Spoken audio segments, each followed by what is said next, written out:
আমি যখন দূর থেকে খেয়াল করলাম যে উনি এখান থেকে কি বের করতেছে, সত্যিকার অর্থে এই ভিডিও দেখার পরে আপনারাও অবাক হবেন যে আসলে এই যে ব্যাগ থেকে উনি আসলে যেই জিনিসটা বের করতেছে আপনারাই দেখেন, যে আসলে আপনারা একটু দেখেন যে উনি কি বের করতেছে এবং কি খাচ্ছি আমরা।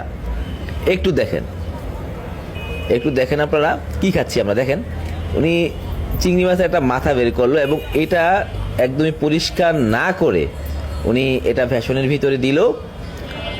দেখেন, আমি এই জন্য ভিডিওটা করা, আপনাদেরকে সতর্ক করার জন্য। আসলে অনেক সময় আমরা রাস্তার পাশে যেই টাইপের খাবারগুলো দেখতে পাই, এটা কতটুকু স্বাস্থ্যসম্মত দেখেন।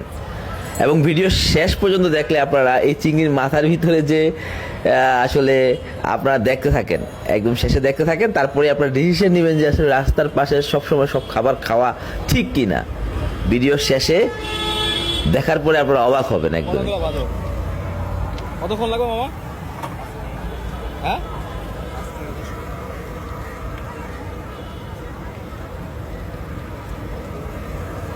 হ্যাঁ, আসলে দেখতে অনেক লোভনীয় হলেও যখন আমি এটা হাতে নিলাম তখন আমি একদমই অবাক হয়ে গেলাম। মানুষ আসলে এটা কি খায় এবং এটা কতটুকু স্বাস্থ্যসম্মত। দেখেন, তেলে ভাজা হয়েছে কিন্তু ভিতরটা একটু হয় নাই। আসলে দেখার পরে আমারই আসলে খারাপ লাগতেছে। সবাইকে ধন্যবাদ।